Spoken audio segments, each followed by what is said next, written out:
I realized I also needed to really concentrate on making sure I have the quality of life. The self-care is so important. The letting go is so important. And the pausing is so important. I love it. I looked at the statistics because I realized how many people get into real estate, how many people get their license, and they fail within the first, 3 to 5 years, but they put in so much time and effort in that period of time. And the study was 87% of all real estate agents that all new real estate agents will fail in the first 5 years.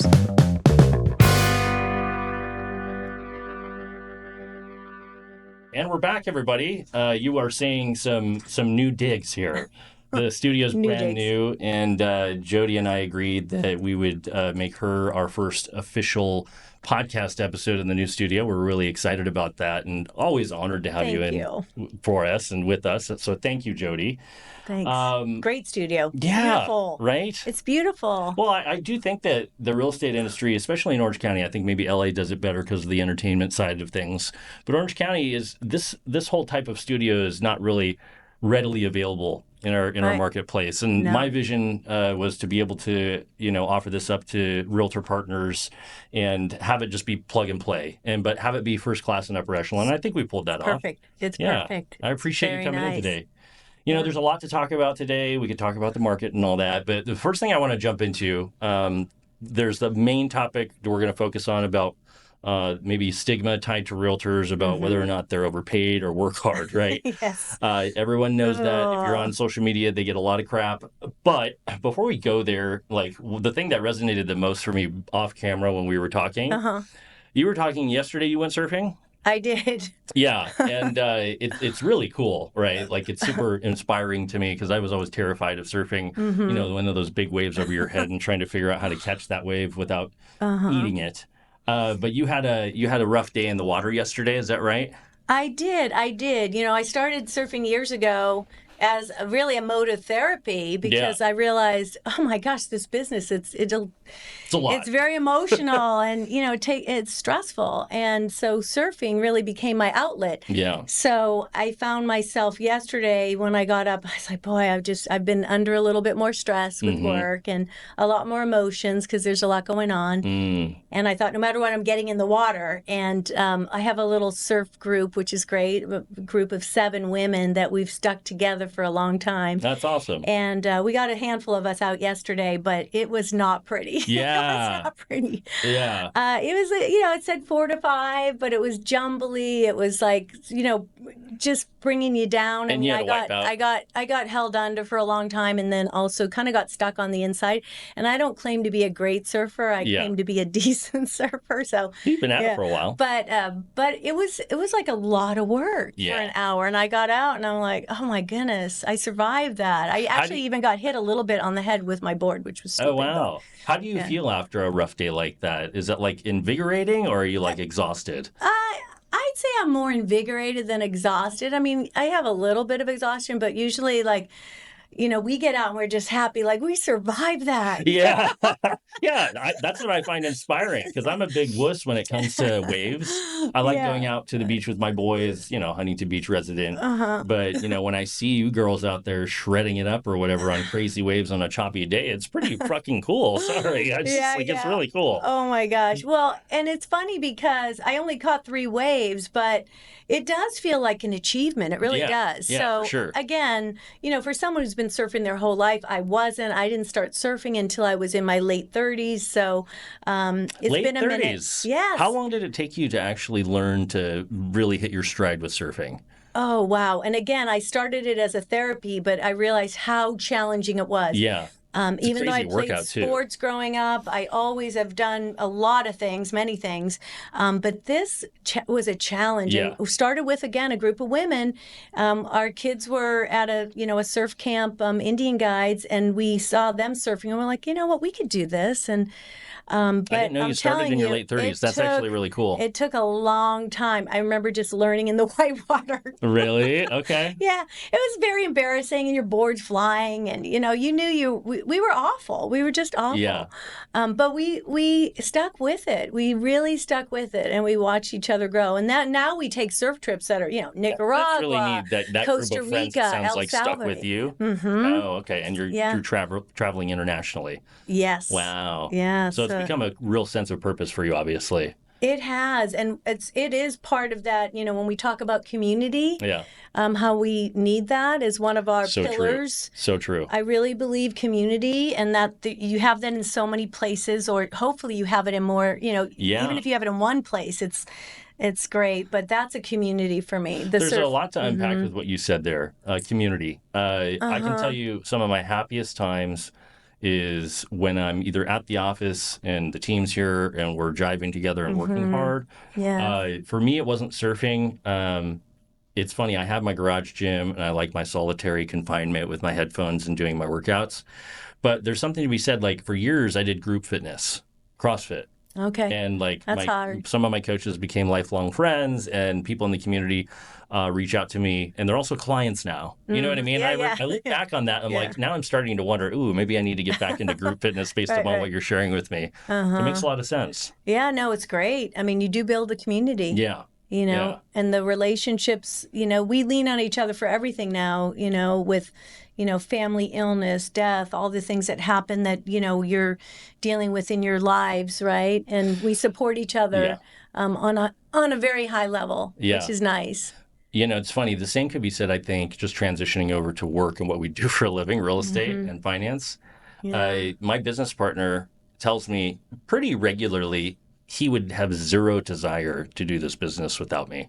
Aw, Right. You know what I'm talking I about? And I love take that as a that. compliment, Yeah. but it's more just like having a tribe, Yes. and then we know that this industry is stressful. We're about to get into the why behind that and some of the stigmas behind realtors and lenders. Yeah. But like when I walk in this office and I see my guys working and maybe somebody's having a bad day or a rough transaction, it's nice to know they're not on an island or I'm not on an island. We can kind of give each other hugs Right. or commiserate. It's so important. It is. It is. So important. It's a very stressful.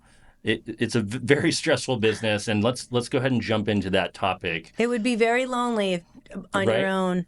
Yeah, because you Very have tough. a pretty awesome team as well, and doing it on your own. I don't advise it. I don't advise it. But let's talk about that. So, like, lately, we had the NAR lawsuit that was settled. I don't know, was it late last year or something like that? The real estate industry obviously got a lot of bad press. I, for better or for worse, to get my news, I don't do mainstream media. A lot of times I'm on Twitter/X, right? Right. And, in the last year, if you scroll through doom scrolling, I call it, which I'm Yes. trying not to do, right? But you do see a lot of stigmas tied to the realtor. And I, being a lender, I've got the unique perspective of knowing just how hard realtors work, right? Yes. And I'd like to get into that a little bit. Like, what's your response to the surface level judgment from the outside world of, realtors, they don't work hard and they're overpaid, right? Like, I know there's a lot to get into with that. It could have to do with, well, I'm not going to say anything. I'm going to give the floor to you first. Are you sure you can? Yeah. I want you to start. Well, I think one of the things I shared with you earlier, and I always find this so interesting because I get calls a lot from young people that want to get into real estate, want to get their license, or their parents that say, would you have a chat with my son or daughter? They're looking at getting their license. They'd like to make a career of it. Yeah. And I'm always very open to having that conversation or meeting because I do feel like it's important to share coaching. and also how important the mentorship is, being on a team. Community is, I call my team really now a community to me. Exactly. It's very important. But anyway, I think when I looked at the statistics, because I realized how many people get into real estate, how many people get their license, and they fail within the first, 3 to 5 years, but they put in so much time and effort in that period of time. And the study was 87% of all 87%, real estate agents that all new real estate agents will fail. 87% of them will fail in the first 5 years. It's a shocking statistic. It really is. Leave the business. But essentially what that means, though, they've given up a lot of time. If you've given up 5 years, probably all of your money. Yeah. I hate to say that, but you don't just, no one's paying you. You have no benefits. Nope. There's no salary. There's no health insurance. There's nothing. Yeah. And so to fail, who's paying for your gas bill when you're running around? It's loss of money. Yes. And not to mention your self-esteem, maybe, or, it affects your pretty much everything, your psyche. To fail in the business is very difficult, but that's the largest percentage. So most people wouldn't realize that, for starters. It is so hard to get into the business as it is and make money at it. Yeah. People don't necessarily think when they hear realtor, entrepreneur, or self-employed, but that's exactly what they are. Right. And I almost equate it to when I was going to high school, I had to be there. They took toll or whatever you call it to make sure I was in the seat. I got a tardy slip if I wasn't on time, right? I remember all that, and the teachers were very invested in making sure I was getting educated. I went to college at Long Beach State University for the 1 year that I lasted at college. And what I realized was the professors could not care less if I was there, right? And it was this is a different experience where I have to be the self-starter. I have to be self-motivated. Right. I have to be the guy that's You're actually in charge. Take ownership. Right.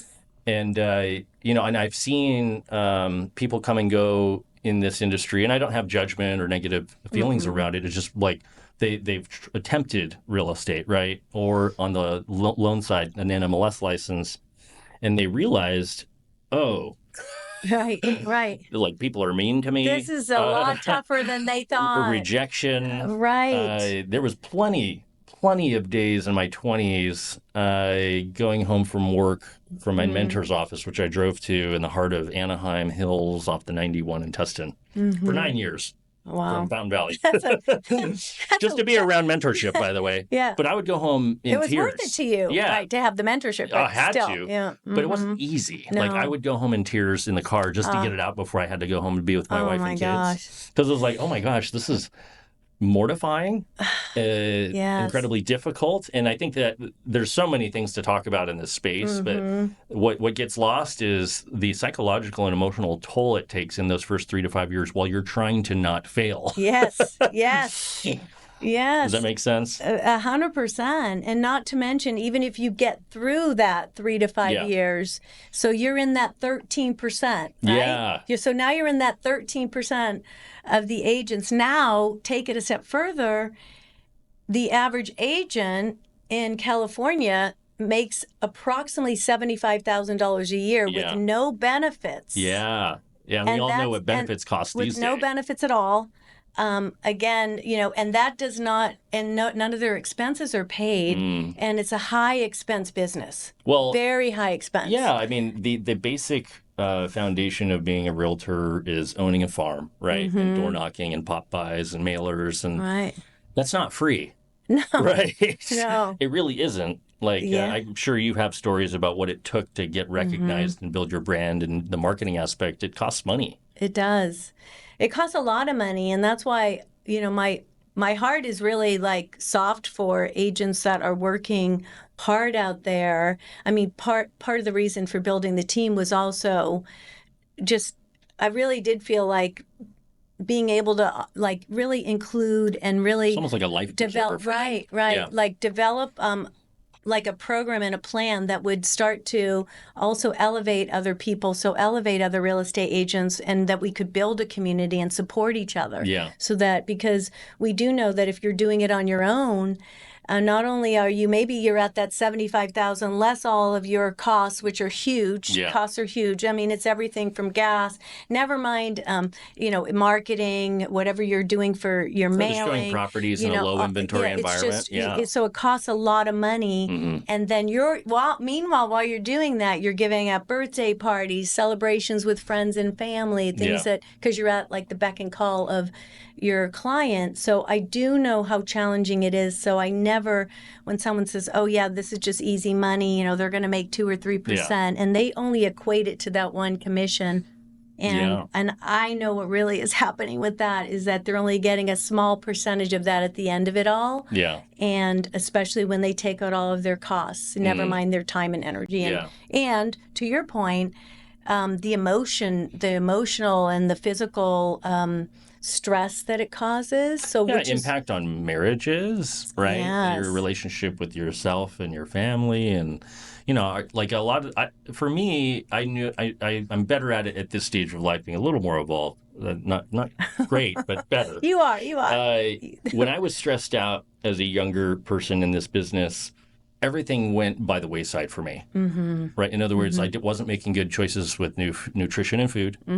So Easy. stress eating. Right. Everyone manifests for people differently, but for me, it was stress eating.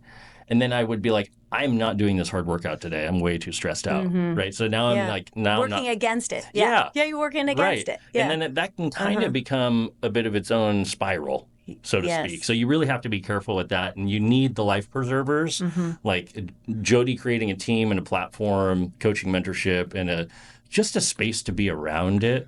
Like if you're a struggling realtor in that early stage of 3 to 5 years, or even you've made it, but you're still like your ceiling's too low, lower than you'd like, being around someone like Jody, for me, it was my own mentor that I mentioned earlier. That was life-changing for me. It really was.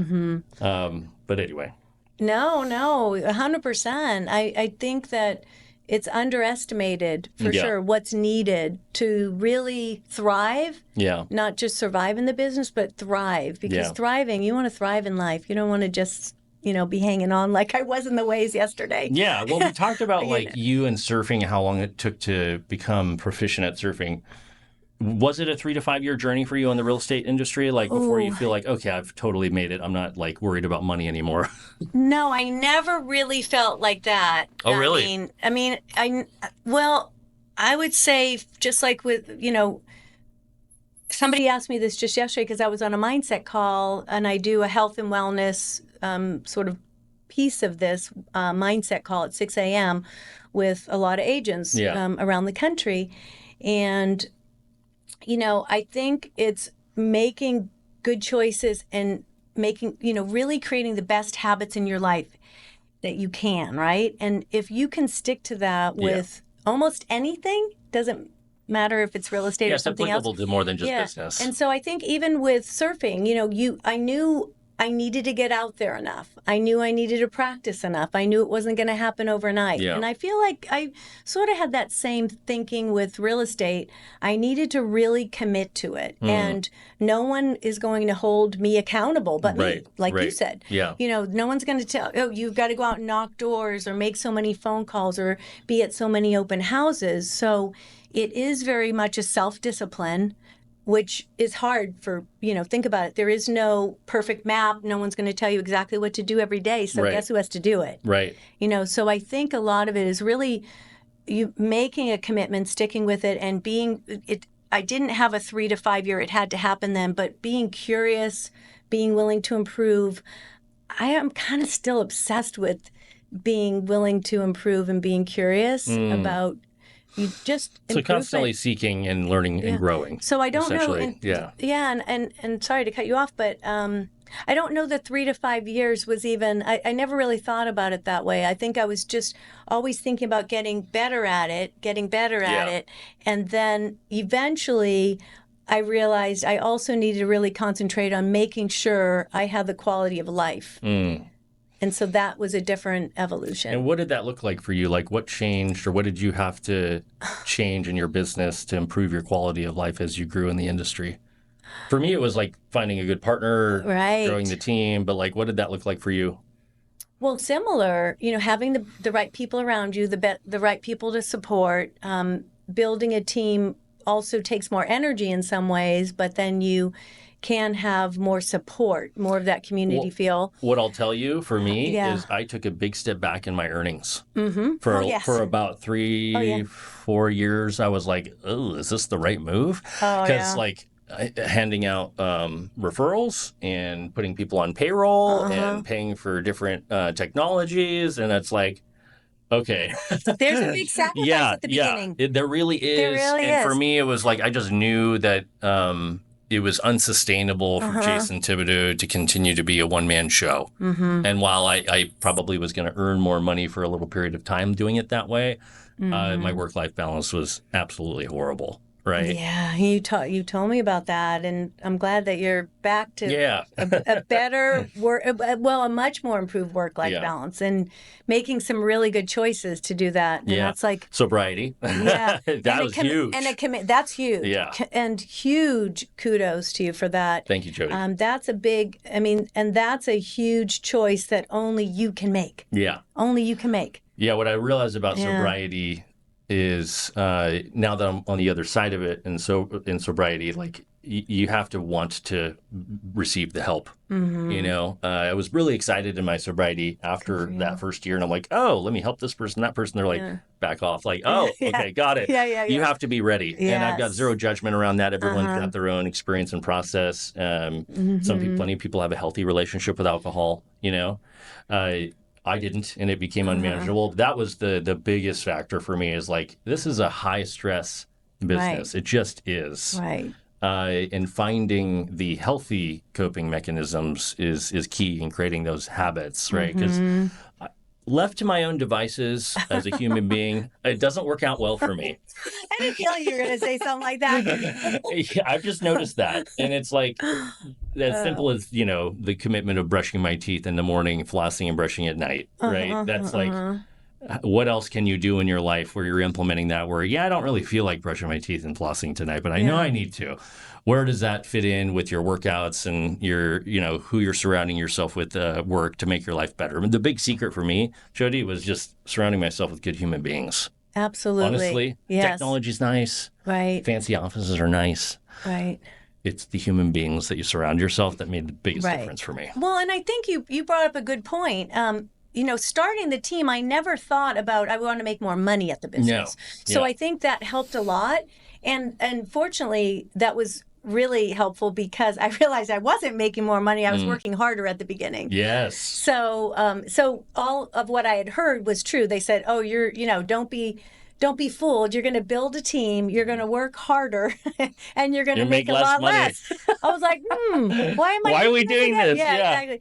But, you know, now after years of, I guess, just improving upon the systems, improving upon the people and the culture, and then you're at a place where I don't think I'm making more. No. But my quality of life is much better. It is quality of life. And the community that we work with. Way more fulfilling, right? Yes. Yeah. And there's just a lot more. It feels so much better. And it feels like the right place to be. Yeah. So I think that's, you know, it's not about money, but it never has been really all about money. No. I mean, I like to make money. You want to be happy while you're doing it, right?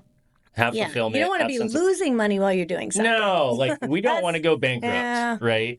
We have to at least be heading in the right direction, even if you're taking one step back to take two steps forward. But again, like this didn't happen overnight for you either, right? And as I'm listening to you, I'm not thinking to myself, oh, wow, overpaid, underworked. No, like it took probably decades of a Herculean effort for you to get to this place, right? It really did. And there were years that I didn't make money. Yeah. There were years I didn't make money, you know, after the big financial crash. I was working for free, really. Yeah. I mean, there were short sales. There were people that couldn't sell. Yeah. There were people that you just had to make it work. Help that I didn't get paid. Yeah. And I just didn't, I wasn't willing to get out of the business. And I still felt like I was committed to what why I was there to begin with, is that I really saw this as a long-term career. Yeah. And I knew that there's going to be just times that you're just not going to make money. And I was willing to not make money. Jody. I so relate to that. I mean, even recently after COVID, you know, lenders had too much of a good thing, right? Where interest rates were too low. Thanks a lot, Fed. I mean, while I'm not complaining, I'm complaining because like everyone was pretty miserable. But I'll tell you, once interest rates shot up, my partner and I didn't take a paycheck for 2 years. Yes. From July of 2022 to June of 2024, we didn't take a paycheck. And we had a decision to make where it was like, okay, that's impressive, though. Well, I saw a lot of branches in my industry crumbling and falling apart and people every man for himself, like we got to Yes. survive and this and that, and everyone doing their own thing. And I just looked at that and I'm like, man, that just doesn't feel right. Right. You know, and I'm like, with my financial runway, I think I can like make this work for 2 or 3 years without taking a paycheck after the COVID experience. We were printing money, you know? Right. So I was like, well, I'm not doing that. I'm going to go against the grain. We're going to continue to keep everyone on payroll from Good. an ops standpoint. The loan officers, some of them dropped off because they just wasn't for them and they had to find a new situation. That totally understand. But our core group of people stayed with us. All of our ops stayed with us.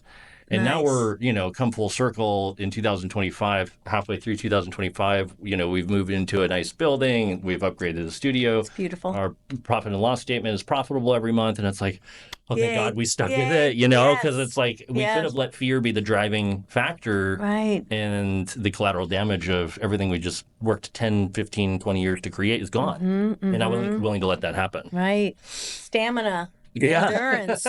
Fortitude, you have to. All of that. And people use those words, but they're actions too. They're not just what's in your mind. I mean, having it that you've accepted it, but then you're willing to move forward with that. Yeah, greater Good sense for of you. purpose, right? Good for you. Congratulations on that. Thank you. It's got to be more than just about money. For better or for worse, I'm an empathetic human being, and I want not just myself, but other people to be happy and taken care of, right? Yeah, and that's fantastic, and I can feel that and see that about you, which is why I'm here, because I have really made a decision in my life that I'm only going to be places I want to be, as much as possible. It's kind of like the hell yes mentality, right? Yeah, there are times that they're going to do some things that you don't want to do in business. It's part of the job. Do you want to be at that inspection at that moment where you could be in the water? I mean, of course, so there are some necessary parts of what we're doing. Fun. Right. But we have choices of who we want to surround ourselves by or with, and who we're going to support or not support. We have choices, and I think the more, the older we get or the more experienced we are in an industry, you really get to make that choice. Yeah. And, and it's generally not going to be and shouldn't be, it never has been for me, about the money aspect. It really has been about quality of life. It's an important driver.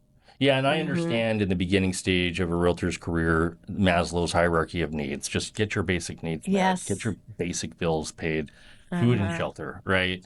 And my advice to anyone listening is find a Jody Clegg if you're a realtor, find a Jason Thibodeau if you're a lender, and just shadow and work alongside of them for as long as it takes to figure it out. Like, in closing on this topic, like to come full circle about the stigma tied to realtors, not working hard, overpaid.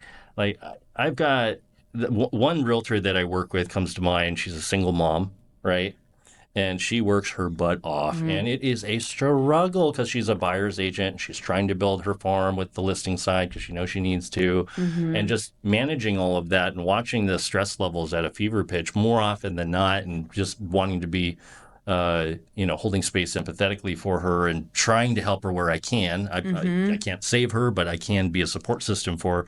When I look at that, it's been a rough go for realtors in this marketplace, like with especially Orange County, the anemic inventory that COVID was anemic inventory. Then it got just as worse, if not worse than that, in the last few years after and post-COVID. Now we're starting to see the shift, right? Inventory is starting to climb. And I actually think that's a healthy thing, to be honest with you. Too. We need it. Yes. I was chatting with Stephen Thomas about that recently, and we need more inventory. But the point is, if you're a buyer's agent who's younger and hasn't quite made it yet, the amount of effort and time and money lost in a lot of circumstances that you've experienced in these last 3 to 5 years has been nothing short of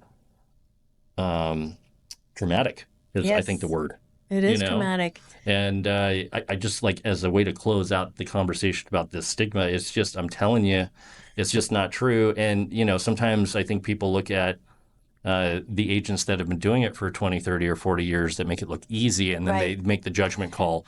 But it's like, no, that was after not 10,000 hours of mastery. That was after tens of thousands of hours of mastery to get to that point. So, I think, right? And you hit it on the head. The other thing is, we talked about the social media part of it, that piece of it where, these agents, the average working agent, if they're comparing themselves to just the social media posts and Yeah. this agent that looks like everything's going perfect in their life, it's like we said, that's not reality. And we, as an agent population, are working very, very hard. We're picking up our phones at, odd hours. very odd hours. I mean, I was on a call this morning at 7 a.m. I was on a call this weekend, and I've been doing this for years, and I still have those calls But you where have to do it. they need the counseling, Yeah. they need the hand-holding. So we give up a lot, and we know how much the agents have to give up of their personal life. It's a lot. And I do think it's just not a fair assessment to just look at a dollar amount and say, oh, my home is worth $1 million and they're making $30,000. Yeah. And that's just not true. Yeah. And so There's a lot of blood, sweat, and tears that goes into that. And hopefully they are making that. That would be fantastic because they deserve it. I think so. They deserve it, Yeah. but it's hard because there's no one on the other side that really can see the amount of time and energy and effort and endless hours and what you sacrifice to do the business. Yeah. So I think that's such a good point. And that's why we talk about wellness and health a lot, right? Let's spend some time on that. The only funny part I'm going to share with you on what you just shared is we have a trampoline at home, and I'm jumping on the trampoline with my kid, and then I get a call from a client. It's like 8:35 p.m., and I'm like, and it's a panicky call about a deed and this and that with parents coming off, and I'm like, okay. You're like, I can't jump on the trampoline I just want to jump on the trampoline. It's a great workout, by the way. I love the trampoline. They put a little basketball hoop up on the net on the top. That'd be fun. It's become a whole thing. That'd be really fun. Yeah, my boys, they're cute. Anyway, but the moral of the story is, what did I do? I had to eventually get off the trampoline, get on the phone with them in front of the computer, talk them off the ledge. You're fine. Everything's fine. This is what that means. And they're like, okay, well, have a great night. Oh, thanks. Yeah. That's just how it works. Yeah, right? That is how it works, it's right? the industry that we're in. Yes. I had a similar call this morning, so I get that. Yeah, I want to talk about like this wellness piece. Loan officer right now, Mike Rambo, one of ours, is on vacation with his 2 boys and lovely wife. And one of the things I've always committed to with my recruits, they will tell you this, RLOs, is when you're on vacation, I am 100% your overqualified backup loan officer. Okay. Okay. Good. You are not taking one phone call. You're not. You get a text message. You're forwarding it to me. That. Yeah, no problem. I don't know if I do a good job for you though, because I don't know how to be a realtor. You could pretend probably pretty good though. I don't know if that'd work, but my mentor always did that for me though, and I've noticed like in our industry there, especially on social media, I see this a lot where it's like, look at me, I'm taking calls on vacation. Right, and I'm like, I know. I don't really like that. I hate when I see that. I get so upset. I'm like, why are you taking that call? How many times have I done that? Yeah. And I just think, those are the worst moments ever. I will That's tell not you, a good moment. It removes, like, everyone knows when you're on vacation, but you're truly allowed to drop in. Something happens to your nervous system. It takes about 48 hours. Yes. Okay. Like, it's not the travel day. It's not the first day where you're there. It's usually after 48 hours. I turn to my wife and I'm like, honey, I rarely feel this way, but I have an absence of anxiety 100%. Yes, good. And it's like, that piece is what vacations are supposed to be. Yes. So if I'm making a special request from people on social media in our industry, stop promoting please don't that say you want to take calls. all the calls. Here's my laptop in the pool. And I'm like, okay, if you have to, you have to. Right. I'm not saying there's no circumstance where you take a call, but one of the things, have a backup. Have somebody at home who can. Otherwise, what's the point of the vacation? Who can help you with that. Right. Take 1 out of 10 calls instead of 9 out of 10 calls is my advice. And I challenge you because Mike's on vacation and I'm talking to all his clients. And by the way, it took me 24 hours to get in the swing of his pipeline and what's going on. And I'm like, okay, I'm good, right? I got it figured out. Right. And it's such a privilege for me. Like one of our loan officers who joined us a couple years ago, Angie's like, wait, you're going to what? You're going to take all my calls and text messages and emails? Like, it's so fulfilling for me to like do that stuff for people. That feels good. Most people are like, the mantra in our industry is run yourself into the grind. ABC always be closing. If I'm on vacation, I've got my laptop in the pool. Like, I'm not into it, guys. I would advise you to rethink that strategy. I don't know what your thoughts are on that. No, 100%. We talk about that as a team. We want people to unplug when they go away. Yeah. And they always have someone who's going to back them up when they're gone. Awesome. Sometimes it's even two people. They Yep, might have sometimes somebody that's who's going to necessary. show homes, maybe if they're going to write offers, but they always have a backup plan. So Yeah. if they're in Europe, they're not going to miss a beat with their client as far as the service level. We're going to take care of that. Beautiful. And so I think that's also a really great part about being on a team is you can have a life, because I just absolutely hated being on all those vacations, and I Yes. never had a real vacation. I've done it the hard way like that. Yeah. Yeah. The first vacation I had where I actually turned off my phone was only in the last couple of years. Oh, wow. Yes. Wow. Okay, Yes. so you've really been through it. I just didn't know I could. I didn't, and so Oh, it takes a step of faith. It really does. Where I absolutely I'm not picking up my calls, didn't bring my laptop, and I had my team handle everything, and they handled it perfectly. Isn't it crazy? You get back to work and you're like, wait, what? And so I was like, I can do this. So Yeah. my first trip was to Portugal. I went, on a solo trip a couple years ago. Amazing. First time I ever said, here's my laptop, here's my phone. Wow. And it was magical. How was that for you then? Like, Magical. Yeah. I couldn't believe it. I was like, wow, I've waited my entire life. I actually cried when I got to Portugal. I'm going to cry now because I was like, I'm doing this. oh, that's Because beautiful. I don't know why I was Yeah. so afraid to take any real time off, because our business promotes you're going to pick right. up the phone. You're right. Our business promotes that. It does. I think that's crazy. It does. Like morning, noon, night, at your kid's graduation, you're having a baby, you should pick up the phone. I mean, Yeah. really, it doesn't give you Really a way That's out. really cute that I see the emotion coming out. Yeah, it was so real. Yeah, and with as much therapy as I've done in my life, I know that when emotion comes out like Yeah. that, it means it's important to you. It was really Right? important. Yeah, I Yeah. appreciate you sharing that. And Yeah. it's vulnerability. That's another thing we can talk about a little bit. Like the industry itself, we spent time on this in our last conversation, but I think, bringing voice to it as often as possible, I think Right. is really important. Absolutely. But we talk about, taking the calls after hours and being on call on the weekend.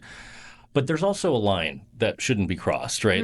Talking right. about boundaries a little bit. Right. And, you have to understand your body and your nervous system and your bandwidth. And at some point, if you're seeing that you're in fight or flight Yes. and your cortisol hormones are through the roof and you're not doing anybody any good by forcing things, don't take the call, Right. right? And then also, what about removing yourself from the office and going for A walk. a surf, Out in the sunlight. hike. Something, right? Yeah. Get out. Yeah, and if we're not in the habit of talking about that, let alone doing that, Yes. we're going to be in that pattern. What does Einstein say? Doing the same thing over and over again and expecting a different result. Right. So I just want to give voice to that because I know that Yes. you're really good at it right now. With the surfing is really inspiring, I think and the yoga, right? And thank you. Yes. And the travel. Mm-hmm. Good. Beautiful. The last couple of years have been big improvements in those areas. Prior to that, fortunately, I did always put a lot of, I guess I always had a lot of good habits. So that helped a lot. I always put a lot of emphasis on eating well, not perfect. Yeah. I go like this. Never, never a big drinker, predominantly drink water. I drink coffee in the morning, though, that I can't give that up easily. Yeah. The water for me is ice water with lemon juice just to spice it up a little bit. Yeah, I drink a lot of water. Citrus. That's Yeah. good. That's good. But I think just really getting committed to those pillars that really keep you strong and well and healthy. And it might not be that you're there today, but you start really looking at that, because it's funny that we as humans, we actually kind of torture ourselves with bad habits that we are know. creatures of habit, though, right? Yeah. Whether it's good, bad, or ugly. I know. Yeah. And so a lot of the things that people do, and I've done it as well, is also knowing it's the worst thing in the world Yeah. to keep eating all this sugar, or to keep drinking all this alcohol, or to keep drinking a Diet Cokes all day. Like, we know Snacking at 9 p.m. before you sleep. We know right? it's absolutely horrible. Yeah. But like one, it's addiction too, even Totally. though, alcohol is an addiction, but so There's a is lot of sugar. other, yeah. And so is, Diet Cokes, and so is smoking and all these other things, and your phone. Yeah. And there's so many things that we can get addicted to, and we know they're not good for us, but we still can't break it. So Right. I do think it's baby steps. I mean, some things are, like in your case, you had to take a really big step. That Yeah. wasn't just baby steps. It might have been baby steps to get to the big step, Yeah. but you had to make a really big step. Alcoholism is definitely a progressive disease. It's like the frog in slowly boiling water, so to speak. You're like, what just happened when it's too late? Luckily, I had the support I needed to get out. But you're right. Baby steps. And I don't pretend to know what you went through there. I can only really kind of think about what other things in life are so addictive, because there are so many things that we can be addicted to. Just alcohol happens to be can be very, very, very destructive. So maybe it's just a little bit more big, but there's all the other little things that we're doing that still are wreaking havoc on our stress system, our gut, all those things that we don't see maybe on the outside as easily. Maybe you see it a little bit with skin and maybe weight or certain other physical ways that you can see. Inflammation shows up, yeah. But I think if we can really start focusing, which is why I was so intrigued and wanted to go to Sardinia. I think we talked about that for just a minute. And I'm going back to Sardinia, by the way, in a couple months. What was so special about Sardinia for you? Well, I thought it was beautiful, and the blue water, of course, but I was intrigued by the blue zone mentality, but also the lifestyle. Oh, right. And now the real blue zone in Sardinia is really deep within the island, so it's not like it's on the, just on the perimeter, coast. Yeah. But the lifestyle there of the way people really prioritize, they prioritize their food, they prioritize sleep, they prioritize walking and movement, Yes. and they prioritize community. I'll tell you what, and Jody. So all of those 5 pillars that I'm so crazy about, like So that's why you're drawn to it. So you're learning a lot from that, probably. That's why you're probably making some of these shifts. Definitely. And I was doing it before I went there, but it's just like sort of a reminder, because when we're here, that's just not that's not the focus here, It's not. It's called the rat race for a reason, and sometimes it's like you don't even know you're in it before you remove yourself from it. My wife's Lebanese. Her parents came from the Civil War in the 70s, okay? And Wow. It's funny. I've been with my wife since we were 17 years old in high school. We got married at 20 years old. Somehow we figured it out. And we did. Very much in love still. And you didn't have to work through anything. Oh, no. We were great. Actually, it was quite catastrophic. No, I bet. But, trial by fire. Survival. Refiner's fire is the way I put it. But one thing that struck me about, like, as a younger person, and even like now we'll go up to their house, their cabin in Lake Isabella near Kern River, okay? And like when I went up to Big Bear with my dad during cabin time, if we were camping, we were working. We were doing all kinds of things, but like intensely fishing and boating and there intensely. or if we got back home, I was like, all right, we got to lay this cement. Oh, we got to build this fence. And I'm like, Dad, I just want to chill. When right? do I get to rest? Right? Yeah. There was never like downtime. Part of American culture, I think. Right. Yes. So like when I was introduced to my wife and her parents, when I would go over to their house, they would like have meals that lasted 3 to 5 hours. Oh, yeah. You know what I'm talking about? Right. They'd have hookahs out. Okay, if you know anything about hookah, and they'd be playing this music, and there would be a siesta, a nap after the meal, and like they'd be like, "What do you need? Just go take a nap." I'm like, "A nap? What?" Like their own little mini vacation. In the day, in their home, yes. or if we're at like it was such a stark contrast in Big Bear with my dad. I love you, Dad, but and that's why I'm so obsessed with hard work, by the way. So I have a lot to be thankful for there. But like when I go to Lake Isabella and I sit with them on a summer day under their patio, eating watermelon and smoking hookah and tea. Okay, and we're literally not doing anything for 3 straight days, and it's a very different experience. So talking about the blue zone and culturally, like I'm so grateful that I got introduced to the Lebanese culture for that reason, because it like showed me, hey, it is okay It to not is. always be busy, On the go, on the right? go, on the go. I Yeah, know. because you don't have to tell me to work harder. I know. It's I to me, it's know. like that's all I want to do. I have to be told to slow down. Yes. And I think a lot of people experience that in our industry specifically. Uh-huh. But if you're not careful, you're going to run yourself into the ground. Right. And there is a law of diminishing returns with hard work where it's like, Right. well, now you're just like self sabotaging. So true. And people pride themselves in saying they're busy. And then they feel bad if they're not busy, but really busy. What does busy What mean? does Are you busy mean? just like chaotically running Right. around? Are you just like keeping every minute of your schedule booked with things to do? I mean, Yeah. what is busy, you And there's a know? bigger question. What are you hiding from? Yeah. Right? Like, what are you not working on? What's Mm-hmm. going on inside of your nervous system? What trauma has been unprocessed because Yeah. you're unwilling to slow down to really sit with yourself and see what comes up? Yeah. So, I And don't there's know. not a perfect formula to balance, right? No. People talk about balance all the time, but if we really knew it, do this, do this, do that, if it was perfect, Yeah. I don't know that we would all do it anyway, though, because really, still humans, we know what's good for us, and that doesn't mean we're going to do it. So No. even if Perfection's somebody, not part of the even equation. yeah, even if somebody said these 5 things exactly in these, 3 to 5 ain't bad. exactly, Yeah, you also have exactly. to allow for the human experience too. I'm not saying be robots or, be Zen Mm-hmm, masters either, but you do have to be intentional with this stuff because it's mm-hmm. not going to happen on its own.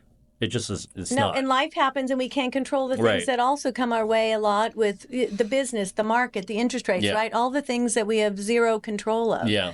We only have control of what we do. Mm-hmm. And once we Especially realize now. it's really just what we do and how we respond to it, it isn't that we have control of that. Yeah.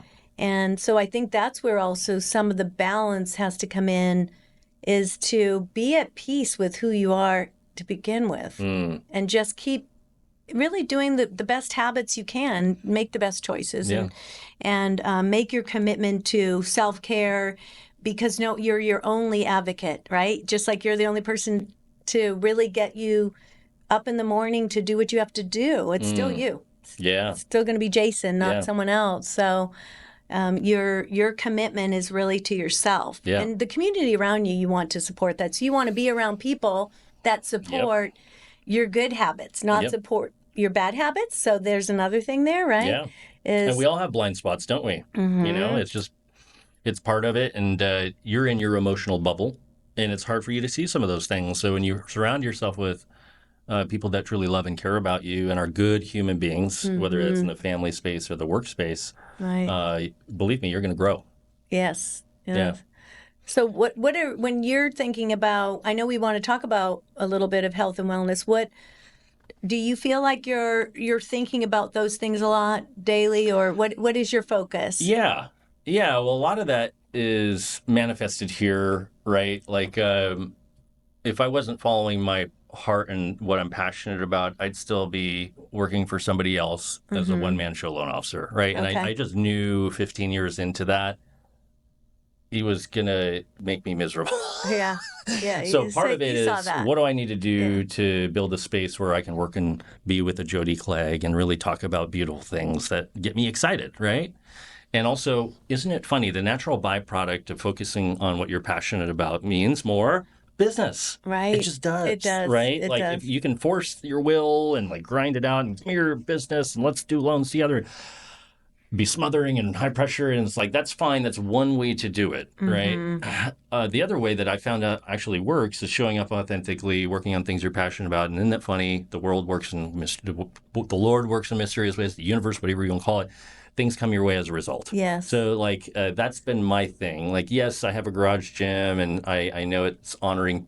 One thing to say about that, because I'm in a funk right now after being sick too many times, Oh, is like no more of that. There's a lot of self-judgment around that. And it's like, what I've realized is, for people who know they need to start getting back into their training or wellness and reduce inflammation, just don't go crazy with it. I go for a walk for a couple of weeks, take your first 30 days and like maybe one less bag of chips per day, right? It doesn't have to be, okay, we're going crazy. We're going to work out 7 days a week. We're going to like wake up at 4:30 a.m. We're like, just, it doesn't need to be that. I agree. Right? I agree. When it's kind of like when people make that New Year's resolution, and I've never been big on making New Year's resolutions.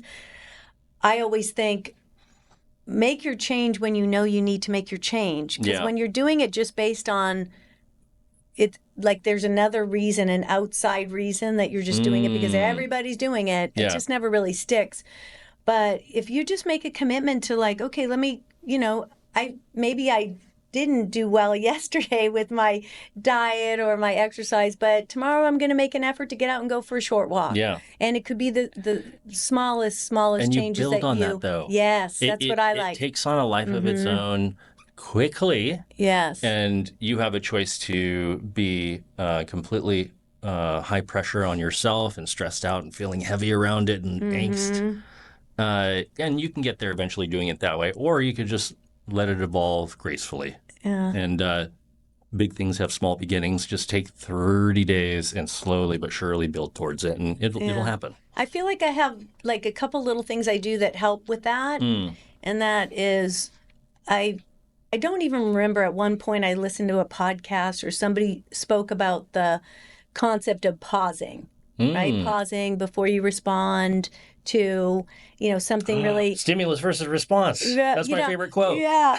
So like, you have a bad situation at work and, or with a client, and instead of just, quickly Emotional responding, reactivity. Yeah. you sit back, you pause, you think about it, what would be the best way to respond to this and how, and it's just like I was invited somewhere just this week and my schedule was pretty full, and it was another, like, I don't want to say what it was, but it was a get together with, an influential group of people in Orange County and Newport Beach that, we were going to share and collaborate and all that. But, I just realized my schedule's really full. Yeah. And I first wanted to say, yes, I'm going to do it. But we've all done it a million times. But the pausing allows you to really sit back and really think about, is this what I need also for my best, like, mind, health, body? Yeah. And I realized I don't need another night out, even, I don't need another night out doing that. Like, it just, so I just, it's emptying your cup rather than filling your offer. Cup. Yeah. But I didn't do that as easily before. So the pausing has been really good because I used to say yes very quickly. Yes. If somebody asked me to do something. So, whatever that was, can you give this? Can you do that? And usually, like, actually after this, I'm bringing over cookies that I made to the Robin's Nest event that they have. So there are some things that I won't say no to when it comes to really a real strong give back in the community. Yeah. I'm probably something not you're saying passionate no. about too. Yeah. I'm probably going to say yes to that. And I baked for them at 5 a.m. That's at awesome. 5 a.m. But I also, pausing to say no a little bit or a lot bit, really prioritizing like what's important. So the pause has helped a lot. Yeah. And it's something as simple as like using that same pause practice when you're eating. You're going slower. Oh, that's so powerful. Okay. I like that. You're going slower. You're thinking about, and you just think about the word pause and you go, okay, I love French fries and I will eat them. Yeah. But I'm going to pause a minute because before I would eat them at record speed.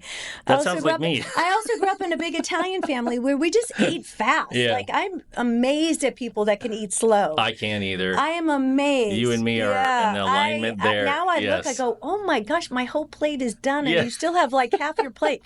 But the pause has even helped with health because I pause That's a great point. when I'm eating. Yeah. I pause when I'm making a decision. I pause when I'm drinking a glass of wine because I know I don't really need a second glass of wine. Yeah. So I pause with that and I'll just sip it. I mean, and again, just some aren't drinking alcohol. That's great too. But if you pause, you're just not indulging at this crazy pace of too many things to do, too much food. Yeah. It's applicable in all areas of life. It works. Yeah. And so the pause has been something that I've been like so grateful for. And it's helped me so much with relationships, letting go. Also, if you pause, like maybe you feel this negative energy to something that somebody just said to you or did, it gives you time to let it go and Well, not you have have a negative chemical energy response in your body back. from that, and Yeah. it takes like 20, 30 minutes to allow that to subside. Uh-huh. Yeah. So perfectly said. Yeah, it Yeah. gives you time, time to subside. And so I found my relationships were better too. Way more effective at work. Because you can Yes. make some messes with emotional reactivity in business. It's funny. It's a big part of our coaching here and culture. I'm going to do a wall wrap on this empty long wall here, and I'm excited about it. But it's the Viktor Frankl quote: "Between stimulus and response, Oh, there is a space, yes. and in that space is our power to choose our response, and in our response lies our growth and our freedom." Right, and that's what you're talking about. Pause. Yes. It's like for me, I'm literally going to have that plastered on the Oh, wall. good. I love that. So we're talking about yes. that. So the next time you're Yeah. here, I literally try to live by that mantra because I've lived the other version. I still screw up. You know what I mean? Right. I'm not perfect, Right. but more often than not, I'm trying to live by that where there is the emotional reactivity. Uh, Wanting to react that way, but I'm like, "Ugh, okay, I know this is not going to be helpful and it's going to make a mess. And doing the same thing over and over again, expecting a different result, Right. definition of insanity. So it's this probably one of the most profound things we're talking about here right now. Oh, yeah. I mean, it just helps a lot. The letting go piece is really important too, Yeah. because I think when they say empty your bucket, right? Yeah. But to really do that, meaning, that you just don't have any, like for me, carrying around extra weight doesn't mean like the physical part of it, right? I mean, sure, having an extra 20 pounds is not good. I don't called want that. rucking. I don't want that. But I don't want that. But the other part that we could carry around weight is same thing. Again, real estate is so challenging because we, as real estate agents, not only are you comparing yourself to other agents, and then you're dealing with rejection. You didn't get that listing, or the buyer chose to work with another agent. Maybe you've put in a lot of time, a lot of energy. You got emotionally attached. So Yeah. you feel pretty beaten down, Yeah. no matter how long you've been in the business. So the self-care is so important. The Yeah. letting go is so important. And the pausing is so important. I love it. And the letting go piece of it, which is something that some of us just have more naturally, it's going to be easier it's always been a little bit easier for me because I don't hold grudges. Yeah. And I do forgive people pretty quickly. That's great. And then you also have to know it's not always personal to you. Yeah. So when someone says or not does taking something, things personally, that's a huge lesson. right? Yeah. It's a big one. So that's another little thing, is to let things go. And I loved, of course, most people watch Ted Lasso, but, be a goldfish, right? Be a goldfish. Have you ever watched the Ted Lasso? It sounds familiar. Show? Ted Lasso? Oh, it's really big. It's really big. It's okay that you haven't. I love that you haven't. I didn't ever watch it until recently. Yeah. But one of the quotes is be a goldfish, be like a goldfish. And it's just like, there is a player that just didn't have a good play and, lost the game or one of his shots. Yeah. And it's just more like, let it go, let it roll off your back. And I guess important. a goldfish has a very short to no memory. Yeah. So Yeah. Oh, that's interesting. I don't know how they know that. I definitely have no short-term memory. My wife would confirm that, so I think I'll be great at this. What happened? I don't even remember you doing that. I didn't know I was naturally gifted. You know what? At this. Some people just genetically you have this natural gift to forget things. This is perfect. Oh yeah. I couldn't tell you what I had for breakfast this morning. I love that. But really, like, letting go is huge. Yeah. It really is. And just shaking it off. And it sounds so easily done, but I think a lot of people really carry on. I mean, when you're having that conversation with a client and, maybe it could be a divorce situation or a partnership that went south or whatever, there's so much they're carrying, and I know that we, and again, we want to be there for them. We want to listen because you're helping them with their loans as well. Yep. And there's, or they lost a parent and they don't know how to get through that. So there's a lot of emotional things that get tied into real estate. Yeah. And absolutely. so the letting it go piece, you really see the people that can and have, and you see the difference of the lightness. So getting back to the weight, the lightness you can feel with just let it go. Yeah. You should definitely be coaching and mentoring. Well, thank you for It's that. inspiring. Yeah. Aw. I'm learning a lot too right now. So thank you for that. You feel like Yeah. that? Oh, Yeah. The wow. pause is important. The letting go, not taking things personally. I love it all. Yeah. It's great. Yeah, but I mean, but then you have to be there for the right stuff. I would say, and my biggest, I don't know, miss was like I was not able to be totally present because you know how real estate and and doing loans, Yeah.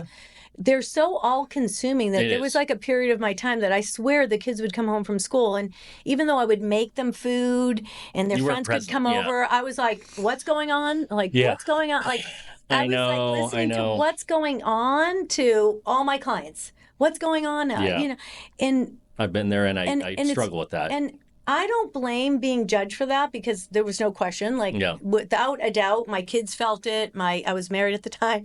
I mean, I know he felt it, you know, and that was a topic that came up a lot. It's like, you're not present. Yeah. And that was true, though. It was like I was present, but not present. I was like 50% there. And I Yeah. think when you're I 50% get there, it. you're not really there. I know. I struggle with it. Yeah. My therapist tells me awareness is often curative, right? So it starts with like being aware that there's a problem in the first place.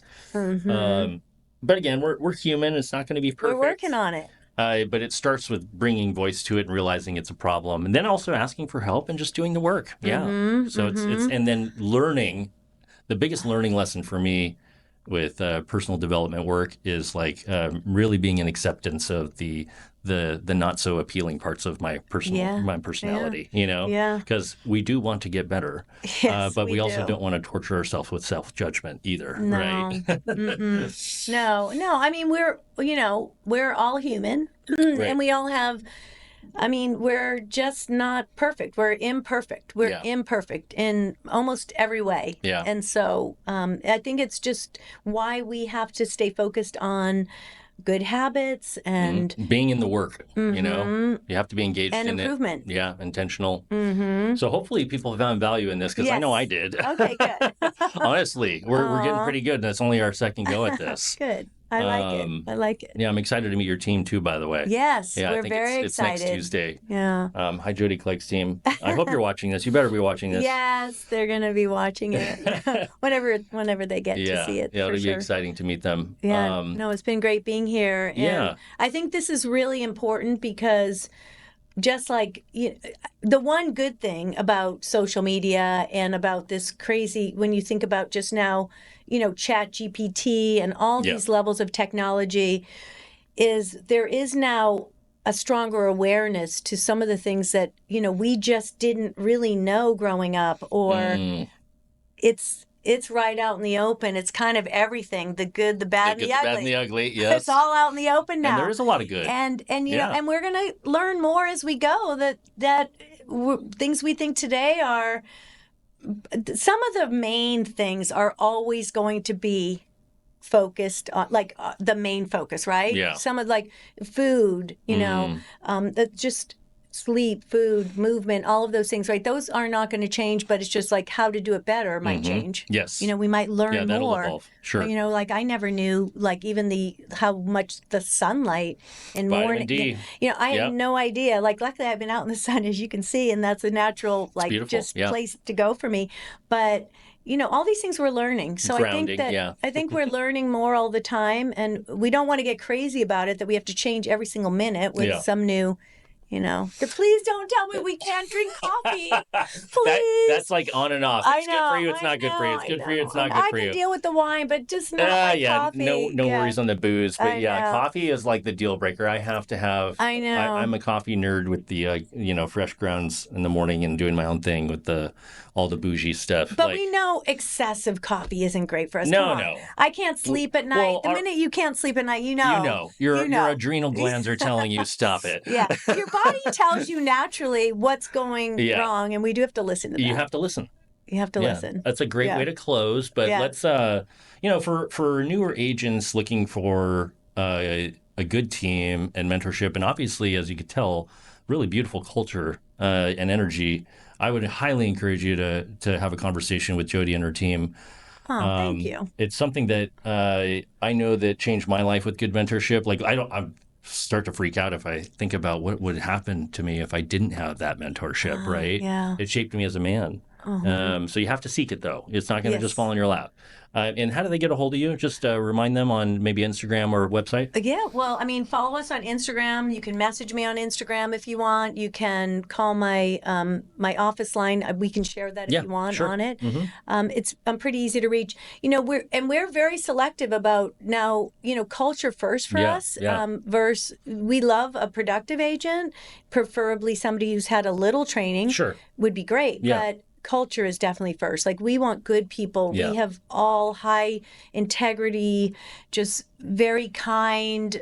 You know, our agents really do support each other, and there's like a level of trust and respect Yeah. there, and that's first and foremost. I couldn't agree more. First and foremost. So, you know, again, because my focus is not just making more money, and it isn't. It's not that at all. It's really having just a better business and a better business for our clients. So bringing the right people on is critical. So we don't just bring agents on quickly. Yeah, the idea of enjoying your day-to-day Yes. experience, yes, making money, but not being miserable in the process. Yeah. Yeah. Well said. All right. Cool. Jody always. Clegg, thank you so much for joining us Thank you, again Jason. today. You're the best. Thank you. All right. If you, I always forget to say this up front. If you found value in the interview today, please like and subscribe to the YouTube channel. I appreciate you guys. Thank you. All right. And All follow us along. Follow us along. Okay. Until next time. Bye, All right. everybody. We'll see ya. Bye.